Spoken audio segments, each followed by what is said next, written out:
if you have your Bibles, you can go to Luke chapter 1, and I'm not going to read it all because I'm going to end up in another passage. But this is the heart of the matter, is that Zacharias is being faithful. God doesn't even live in the temple anymore. God doesn't even, he had to send an angel to the temple to speak to the priest because God no longer lives there. That's interesting just to observe in and of itself. So here you got a guy who's being faithful to serve God in God's house, and God doesn't even live there. God's got to send an angel to interact with him. And this guy, he's burning incense at the hour of prayer. He's being faithful to do what God has called him to do. He is blameless. Him and his wife are blameless, but they're barren. Mm-hmm. So they're doing the right thing, but they're not getting the right results. But yet he's faithful. Mm-hmm. And God shows up and basically says, you're going to have a son. And, the angel of the Lord shows up. And the angel Gabriel shows up. And then he's mute because, it's not wise to speak against what God is speaking for. So you guys know all that. The words of your mouth. It's powerful. But so then he goes home. Elizabeth gets pregnant. This is not immaculate conception. This is faith with works. And so she gets pregnant. And then the angel comes to Mary. And God overshadows her. And now you have inside of Mary's womb, you have the seed of God. God overshadowed her. The word there is literally invested in. And that word appears 3 times in the New Testament. One where Mary was overshadowed, and then she became pregnant with God. The second one is when the Father overshadows the 3, Peter, James, and John, and then Elijah and Moses disappear. The Father overshadowed them, and then it was Peter's shadow, that his shadow might fall on them. And so the word for overshadowed is actually invested in Greek. It is God is investing in his people with his presence, with his life. So you get the point. So now Mary goes to Elizabeth. Okay? And the principle here now is you have 2 generations who are pregnant together. The older generation and the younger generation. And I say that because I just feel like where we are in our ministry and church is like we're pregnant, and so are you. And it's 2 generations that haven't compromised, right? We're not perfect, but we haven't given up, and we're pressing in, and we're hungry. And it's 2 generations that are pregnant at the same time. And I just want to say to you, as representing kind of like, even though I'm not young, the younger generation, we need you. We need mothers and fathers. We need people who have ran the race, who have been faithful, who haven't taken their foot off the gas, who are still going after the things of God. Kind of like, I hate using the word because it's like, if you call someone that, they're like, oh wow, I really am that. But it's like the remnant in the sense of, these are the people that are hungry, that are pressing in, that are believing God, that are hoping for more, that are believing that one day the truth, the unadulterated truth of the gospel will be popular in the sense that people will see that they need it and they'll come running to it. And so we just have this thing where we want to be faithful, we want to hold fast, we don't want to compromise, we want to press in, we want more. And I just believe that the thing that's ironic is that Mary intuitively knew that she couldn't find help in her generation. She had to seek someone older. And even though Mary is pregnant with God, it's pretty supernatural, obviously, she still, on the human side of it, reached for someone who was older. And she reached up. And so I just want to say that from a younger generation to an older generation, we need you guys. And for those of you who are part of the younger generation, you need them and they need you. Yes. And the fact that everyone doesn't look the same or you're not the same generation, it's actually beautiful and good and pleasant that you're together. and there is a commanded blessing that is generational that flows. And so I really just wanted to encourage you, because for some reason in the heart of God, this is important. There's something here in Joel. I'm going to read Joel and then bounce back to Luke again. I just want to read this passage in Joel. You know the passage. It gets read on Pentecost all the time. But it says, "And it shall come to pass afterward that I'll pour out my spirit on all flesh. Your sons and your daughters shall prophesy. Your old men dream dreams. Your young men shall see visions. And on my men servants and maiden servants I will pour out my spirit in those days." So this is beautiful, because now God is pouring himself out on his people. And in a culture where people were enslaved based on economics, and so the man and the woman servants were not, God says, I'm going to dignify them. And in a culture and a society where women had no voice, God said, I'm going to show them the future. They're going to prophesy. Not only am I going to give them a voice, it's going to be supernatural. So God now is the dignifier of those who have no dignity, those who are left out, those who have no voice. God says, when I show up and I fill you with my life, everyone has a voice. Everyone is going to be able to speak words that are from me. And it says that old men will dream dreams, and young men will see visions. And so the vision is for the future, and the dreams often are what should be, and the vision is what could be. And so now in the prophetic, generations are coming together when God shows up and for the purposes of God. This is a very, very big and very, very important principle, that generationally God yokes us together so that we can walk together. And you see this principle. Remember when Jesus said, come and learn from me, my yoke is easy, my burden is light? Yeah. Well, I don't know if you're aware of this, but in first century Palestine, they would yoke a young oxen with an old oxen. There would never be two young dumb oxen together, because the young oxen is full of energy, but he's stupid because he hasn't been in the sun for 12 hours a day for 10 years. So the old oxen, I don't know how they communicate this, but he just kind of says, chill out. It's a hot sun. It's 12 hours.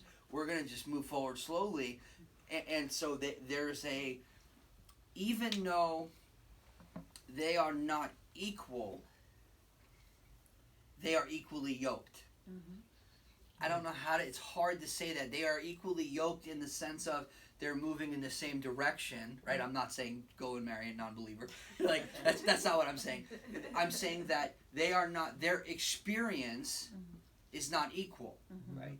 But yet, together, the wisdom of one, the energy of another, now you tie them together, and there's exponentially more that can happen. You see this with horses. I don't know if you know this about horses, but if you get a big horse, I think it's a Clydesdale horse, it can pull 6,000 pounds. You put two of them together, they can pull 18,000 pounds. So the idea of yoking yourself and being yoked by the Spirit to people who are of another generation, it's very, very important. And I mean, think about this. This is like God is basically saying, I'm going to show up to my people, and the result is I'm going to give people a voice who have no voice, and women have a voice, and slaves have a voice, because I'm showing up. And in addition to that, old men are going to dream of how it should be, and young men are going to see what it could be. And so you have this prophetic spirit that brings the past and the future together in the present, and through the prophetic we're able to see and we're able to move forward. I don't know if this is making sense to you, but this is very, very important in the purposes of God. And to me, this is also something that I think that as you know and you see and you experience truth, you're able to recognize what God is doing. Okay, so the scriptures were open to Peter because on Pentecost he's able to discern, okay, these men are not drunk like you suppose. He's able to say what's not happening, and he's able to say this is what Joel spoke about. So by the Spirit, the scriptures were open to him, and he's able to recognize what God is doing. It's really important. It's kind of like the same principle with Mary of Bethany. She sat at Jesus' feet. Well, she chose what won't be taken from her. It's ironic that she was the one who anointed Jesus for burial. Mm-hmm. Well, when you're sitting there listening, you can see the future, mm-hmm. and you can see the things to come, because you have a hearing ear and a seeing eye, and God is showing you things as you humble yourself, come low, and listen to Him. And so now you see, even when Jesus was born, right? What happens? There's some people there. He's presented in the temple. You know that he came from a poor family, so instead of them offering the lamb, they offer 2 turtle doves, which are a nice way of saying pigeons. And so they're there. He's circumcised. He's named. Verse 25 of Luke 2. I know that this is like the week after Christmas type of passage, but there's something here that's really, really special that I think pertains to you guys. So I want to just read it. So, and behold, there was a man in Jerusalem whose name was Simeon, and this was just and devout, waiting for the consolation of Israel, and the Holy Spirit was upon him. And it had been revealed to him by the Holy Spirit that he would not see death before he had seen the Lord's Christ. So he came by the Spirit into the temple, and when the parents brought in the child Jesus to do for him according to the custom of the law, he took him up in his arms and blessed him and said, Lord, now you are letting your servant depart in peace according to your word, for my eyes have seen your salvation, which you have prepared before the face of all peoples, a light to bring revelation to the Gentiles and the glory of your people Israel. Mm-hmm. I'll tell you something. People get mad at me, but if Jesus isn't your glory, you're not Israel. You may be a Jew, but I mean, this is if Jesus is your glory, isn't your glory, I'm not sure if you're the Israel of the Scripture. So now, anyway, but this is important, because what you have is, you always have people that say, okay, God was silent for 400 years. Well, He wasn't silent here. Mm-hmm. See, the question is not, is God silent? The question is, are people listening? Yeah. That's right. And the thing is that what you're seeing here is that you have an older generation who's literally staying alive by the word of the Lord. In other words, God has spoken a word, and that word is preserving their life. There was a time when I got into an earthquake. I was in the epicenter of the earthquake in Haiti in January 12, 2010. There was 100,000 dead people in the city I was in. So my mom was like, oh my God, like, is my son dead? My wife is like just married, like, is my husband dead? Like, this is before they heard from me. Yeah. And they asked, my mom asked my brother, like, what do you think? And my brother turned to my mom and said that Adam has a word from the Lord. He's alive. Mm-hmm. You know? And so he knew that I was living according to the word of the Lord. And that's true. So now you have in every single house in our neighborhood, every single person was dead. Every single house. Our house, no one died. Wow. It was intense. It was like hell with no fire. I mean, it was really intense. The whole story. There were so many things that were foundational to my life and ministry that I learned from that event. Mm. But anyway, what I would like to just help us to just kind of take a snapshot of and put it on the wall is that it was necessary for the older generation of faithful people to affirm and prophesy and speak life over Jesus. Mm-hmm. Yeah. Wow. Somehow, in the heart of God Himself, God chose for the Word Himself to receive a prophetic word. Mm-hmm. You know, how do you say that? That's like God talking to Himself. You know, hello. You know, I'm always concerned about people who don't talk to themselves. You know, if you don't talk to yourself will talk to you. You know, so it's better if you're in charge of that. So this is to me is very unique because, you know, they're going through this kind of like a procedure. It's kind of like, you know, you get circumcised, you get named, you make a little offering, and you leave. It's, you know, but it has value, it has meaning, and so again, they're going through the motion of faithfulness. You know, sometimes we're doing something, we don't even know why we're doing it, we don't fully understand its actual value, but it has immense value.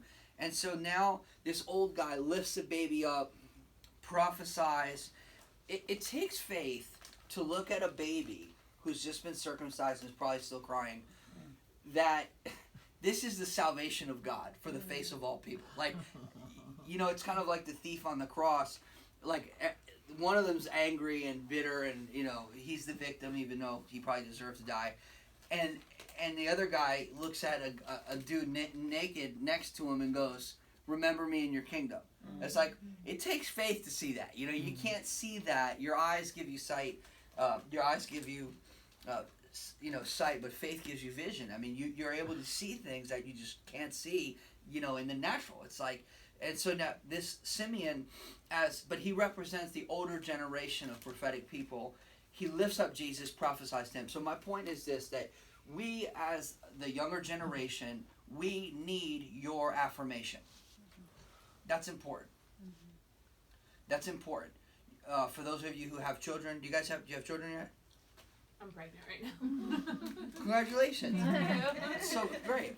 So when you get married and have children, it's very important that you speak life over your children. Yes. You have to speak life over the next generation. And so God's way of, God is unique in that when people are done, it's almost like God is just beginning. Like Moses is 80 years old on the backside of a mountain. He's ready to retire and move to, somewhere by the sea of, But God is like, no, I'm just calling. Abraham, he's finished. Sarai, she's finished. God's like, no, we're just starting. And so this idea of that God has more to do with you guys. I know that you know that, but I'm just here to encourage you. Verse 33, and Joseph and his mother marveled at those things which were spoken of him. Then Simeon blessed him and said, Mary his mother, behold, the child is destined for the fall. And the rising of many. And for a sign which shall be spoken against, yea, a sword will pierce through your own soul also, that the thoughts of many may be revealed. So I'm young enough to look cool, but I'm old enough to know that old school preachers talk about this as the divine wound. So you have the brokenness that comes from sin and craziness, then you get whole and healthy, and then God breaks you again. It's like you were broken by sin in the world or bad parents, but now your choices, God heals you, but then there is a divine breaking that is from Him. And this is a brokenness that releases a fragrance. This is a brokenness that eternal life flows through, that the prophetic spirit flows through, that when God has dealt with someone on the inside of them, He flows through them in a way that other people become beneficiaries, but it takes the divine hand of God upon someone. And old school guys call it the divine wound. I don't know if you heard that or something, but this is something. So now Simeon is prophesying, and in the prophetic language, it's always real prophetic language is always weird. So it's like, what are you even talking about? Like, what does this mean?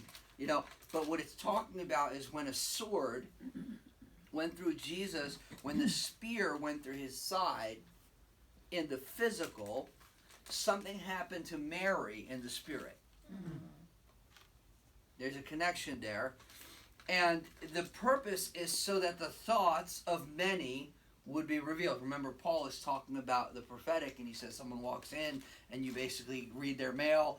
This is the New Jersey translation. But it's so that the thoughts of the person's heart is revealed, so that they fall down, worship God, and know that God is here. Sure.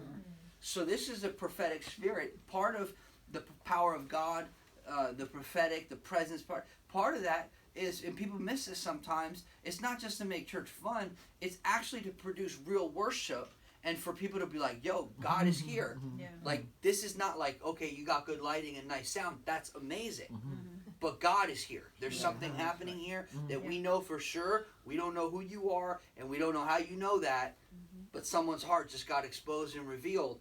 And God reveals stuff to heal stuff. And so this thing of Jesus being the Messiah and him being who he is, but him being who he is also calls Mary into her calling. Again, you see, I know it's his earthly mother, but again, you see the connection between two generations. You see the connection to his suffering and her destiny. And she's the first picture or prototype of a Christian. She bore Christ on the inside. Christ in you. Yes. The hope of glory, right? So she's like the prototype of, she said yes to what she didn't understand, and she received what she couldn't buy or sell. There's something really profound about that story, because she says yes to something she has no concept of what it's going to do to her, how, historically, who she's going to become. Like, and it's important for us to be able to embrace by faith what we don't understand.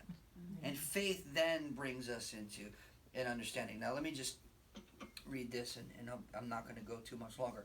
In 36, it says, "Now there was one Anna, a prophetess of the daughter of Phanuel of the tribe of Asher. She was of great age, and she lived with a husband 7 years from her virginity. And this woman was a widow of about 84 years, who did not depart from the temple, but served God with fasting and prayer night and day. And coming in the instant, she gave thanks to the Lord and spoke of him to all those who looked for redemption in Jerusalem." So now you have, again, someone who, this is a woman. First it's a man, now it's a woman. And she's a prophet. She serves God in the temple. She's fasting, she's praying, and she's able to discern who Jesus is. And she affirms who he is. One of the things that is important is that we affirm what God is doing. When you see God moving in someone's life, you affirm that. Now, if they're going off astray, you warn them. But like, I came here tonight to say to you that the younger generation needs your affirmation. And I also give you back my affirmation in saying that me seeing the preciousness and the purity and the longevity and the durability of your faith, that encourages me. That's not like, it's, to me, it's special. You know, I don't have a grandmother anymore or a mother anymore. You get what I'm saying? So when I see that, it's special to me. It's like, I don't really know if I don't feel as if I have adequate words, because it's like, I have a father, he's affirming, he's helpful, I love him, I appreciate him. But when I see that in you guys, it's very special to me. Like, it's not just, like, it's something, it means something, and it stands for something, and it will produce something that our generation of people needs. Right? So the same way that I need to care for my daughter, my son, and my other son, and I need to assume responsibility and affirm them, it's like, we still need that. We need that. And so I came just to encourage you and say, you don't have to be like, XYZ church down the street. Right. You have to just be true to the calling that God gave you. And you have to affirm the next generation in what God is doing. Amen. And God will connect you, He actually did. He is connecting you generationally to people. And not just people international, but people who want to see you succeed and care. Right. That was what I was telling Pastor Steve. I was like, this is like, I actually was sharing with you guys last time I was here, that God was going to connect you to people. And I'm like, he's a very valuable man, very apostolic, a lot of insight, makes you think about things you never in your life would think about, and just very wise. So I'm just thinking how God is also setting you up, but in the midst of all that, you have to be true to the calling of God, because you are a unique expression of His Son in the earth, and there's people that you can reach that may come here and feel safe. Maybe I can't reach those people. And maybe there's people that I need to reach right now that they're not coming here. Right. And vice versa. So that's why being faithful in the sphere of influence that God has given you is very, very essential. It's very important. And so I don't want to keep going on and on. There's other things that I can say, but I will say that there's something unique about giving your yes to the Lord and really walking it out all the days of your life, and really running your course and finishing well. And I just, it's in my heart to encourage you guys, whatever I can do to be helpful, if I can even do anything. I just see what you're doing as pure, as holy, and I affirm what God is doing in you ladies, and I say that your affirmation of the next generation, the younger people that are here, the younger people that will be here, they need to see stability and faithfulness. And so I just came to encourage you. So I hope you're encouraged. And I think that what I would like to do, which is not really the most orthodox thing to do, but I would maybe like to just open it up if you have any questions or thoughts concerning anything, and then we'll just wrap it up. I don't want to go on and on. I'm done. This reminds me very much of years ago, when I was closer to 60, and recognized that many churches, if not all of them, were looking at people in that age group as being excess baggage, sort of, and they would design senior groups to sort of entertain them, and take them on trips, and have coffee and cake with them and things of that nature. And we were attending a church at that time that had a very active senior group, and some of them had grown up in this area back when Pentecost came to New Jersey. And to sit and listen to them, my heart just ached. It's like, here's this treasure, and they don't care about her. They don't want to hear about what happened when the Holy Ghost came and renovated the whole area. Just crazy. And I always thought after that, I always thought it was such a waste that old people were pushed off to the side, so to speak. And I counted such a privilege to be able to do the things that we're able to do, because I don't think that that's generally the case No. in most of the churches. And I cannot tell you how it warms my heart to tell you that we can be a source of encouragement to you. Sure. Because we Yeah. were considered to be part of that group that was basically useless. Yeah. Yeah. And so the thing with that is, I'm really sorry that you felt that way or you experienced that. But the thing is that when I look at a problem, I try to be fair to the whole situation. And I think that sometimes, especially Christians, we're the worst at this. I think sometimes we're not self-aware, and I don't think that we sometimes understand what we're doing. Like, I don't think the pastor, I don't know him, I'm just saying, in my mind, I don't think the pastor's like, oh, let's just entertain these old people to death. I don't think that that's necessarily the heart, but I think that the mentality is everything becomes very humanistic. And so when it's not about God, when it's just about a program or how we're going to make this work, in that sense, they may not see the value spiritually of someone. Not knowing that actually that 60-year-old lady can help mentor these young people who are all over the place. And they need that. Like this 26-year-old person doesn't know how to do anything, don't know how to balance a checkbook, literally doesn't know anything, really. So they really need, I know it sounds, if you're young, I'm not trying to assault you, but I'm just saying that in general, faith allows me to see the value of who you are. And I think that's important.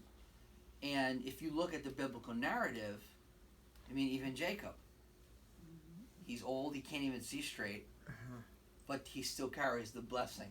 Right. That's right. It's like the guy, he doesn't know where he's going, but but when he lays hands on you,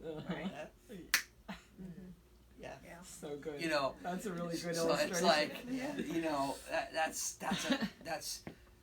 and that is very humanistic. And humanism, I hate to say this, I don't want to sound like a critic of the church. I love the church. I am the church. I am the good or the bad of it because we're here. But in America, the pulpits are filled with humanism. And it's not intentional, but it has infected the mind and the mentality and the methods. So we feel as if we have to do X, Y, or Z for something to work. And I'm not fully seeing it fully work, but seeing it halfway start to work, I'm saying that's not true. You know what I'm trying to say? So, Praise God. yeah. So we affirm and we honor you and we celebrate you. And I hope to be like you when I'm older and I'm, you know, foot on the gas pedal. You know, it's beautiful. It's refreshing to me. It's refreshing to me. But it's the same way when I look at a 22-year-old, 24-year-old, and they're going to Bible school and they have a pure heart and they want to serve God. You know, it's like they may not know what they're up for, Right. but they're here. And so you just want to encourage them forward. And then you see someone 86 and they did it for like 45 years or 50 years, and you're like, wow, like you've been doing this longer than I've existed. You know, I honor you, and it's beautiful. You know, any other thoughts, questions, concern? Something Comments? I want to add, only because some recent experiences we've had, it's amazing how something that should be normal has actually become something that's rare, Right. Yeah. right? Right. Like what you guys are doing Should be normal. Yeah. For any Christian, you know, that's any stage of life, that how that has become a rarity and an abnormal. Faithfulness has become rare. Wow. That's the thing. Like today, I was talking because, like, you know, you see, you know, the demon getting cast out of a guy, and this is like, it's kind of like borderline Africa type. It gets wild, and I said that's normal. Sure. Right. What's not normal is when demons can come to your church, hide out, hang out, and get on the elder board. Whoa. That's it. That's not normal. That's right. Right. But that has become normal. You know, this the same way, like it's normal, you know, to love your wife and to care for your, like that's normal. But, you know, in where we are now, it's like normal seems extraordinary. Yeah. You have something? No, I was just agreeing with you. I just think it's really cool too how you kind of pointed out the multi-generational, because just even me, and this is probably maybe more humanistic, but it's just interesting because since we've grown up in different generations, just like I'm an observer, and it is cool to like watch how you guys process things because it's very different than my generation. And I think that it just kind of opens up me and like forces me to grow in a good way, you know, like, you know, like you said, kind of the Lord making you a little uncomfortable as you grow. And it's just, I never saw that biblical connection with those two older people at the temple, so that was just, I don't know, it was really cool. It really blessed me. Awesome. So one of the things I think is you have to consider if you want to grow, but in a pure way, and this is something that I talked to my pastor with, is that there's a book called Ministering Cross-Culturally. Okay? Well, I'd like to also add to that, it's a great book, but ministering or communicating through different generations. Right? Because now I'm speaking from the present and you're in the present, but some of your understandings were based on the past, and maybe I'm affected with a little bit of the present. Let's just say, right? Yeah. So now we've got to be able to have an agreed language where we can communicate, understand one another, without trying to change each other. Right.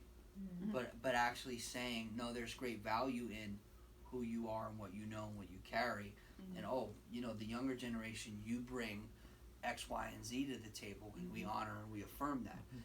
Communicating, and to be able to communicate through the generations is really important. Like I helped my pastor see that. I was like, look, I just want to explain just to you how we see in the world. So from the time I was in 9th grade, I had a cell phone in my pocket. Yeah. So that's 18 years, I think. 17. So I'm 37. Let's do the math. Just so I know. Calculator. Yeah, exactly. She can do it without it. I know, like. What did you say, 1997? No. So 15 years. so I'm 37 minus 18, 19 years. So for 19 years, I had one of these in my pocket. It got better looking and skinnier. Yeah. So I had this in my And more pocket. expensive. Right. Oh, a lot more expensive. It's like more expensive than it can. Yeah, it's crazy. Yeah. It's like buy it on time. It's like layaway phone. Yeah. So my point is that when I text you, I want you to text me back. So that's how I was informed that that's the pace of communication. Well, he grew up in a time where you went home, checked your voicemail, and you called them back that night or the next day. I go, that doesn't resonate with us.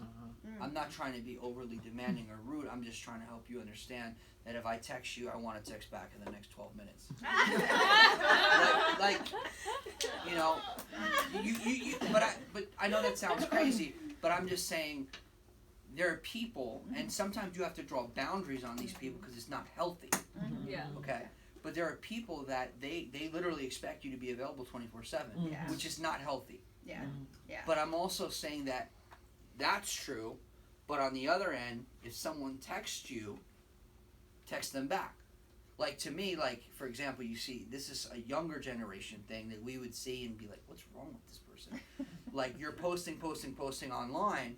I text you 3 hours ago, and on the same device that you're posting from, you're not answering me. So although this is impersonal and I'm not prone to offense, it's not really like it almost is saying is there some sort of an issue? You know what I'm trying to say? Yeah, Now sometimes it's something that you can't get back to someone right away because you don't have an answer. Right. But I'm just trying to say to you guys as a church that will be multi-generational, that already is, you have to learn to work through some of those things because perception sometimes, unfortunately, matters more than reality.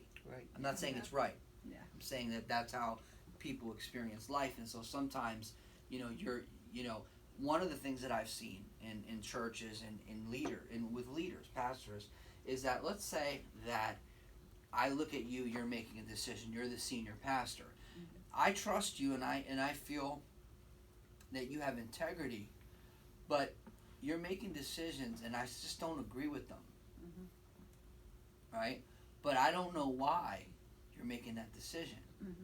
What happens is eventually a person who consistently doesn't agree with the decisions nor understand them, most people like that will leave instead of fight for the relationship.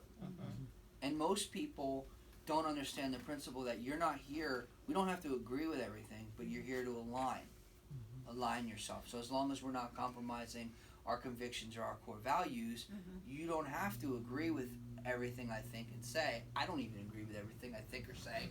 I'm still working all that out. Yeah. But now when we've made a decision, now it's time for you to align yourself and move forward. I remember one time I said to my pastor privately, he's a really gracious, humble man. I said, I just don't understand you. He looked at me in the face and said, it's not your job to understand me, it's your job to understand you. Good. But that was very helpful because sometimes senior leaders are making decisions based on knowledge that you don't have. And sometimes the knowledge could be about someone. or it could be about something that you may not aware. Like we're constantly, I know things about people that they don't know that I know, either by revelation or by information. Right? So that causes me to make decisions from a place where maybe people are genuinely unaware that I know the situation. So I have to move cautiously, not ever use that against people, but use that to serve people, for people, not as leverage, but to lift people. Right. You know, but sometimes you know where someone is, and they are unwilling to admit where they really are. Right. So you have to use what you know, not to manipulate or control them, but to try to help them. Yeah. Right. So these are just things. I'm done. But if you have any other questions, then You know, Adam, I mean, that's not only true, the intergenerational thing in the church, but in families. Yeah. Okay? I have children, I have grandchildren, and I have great-grandchildren. Wow. And so, yeah. She started young. Wow.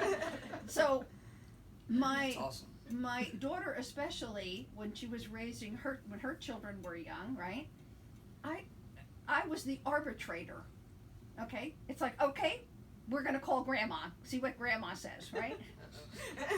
So one day I get a call from my granddaughter, who's about 9 years old at the time.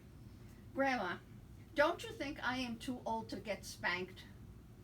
I said, Lauren, how old are you? She said, I'm 9 years old. I said, by the time you're 9 years old, you shouldn't be doing anything that deserves a spanking.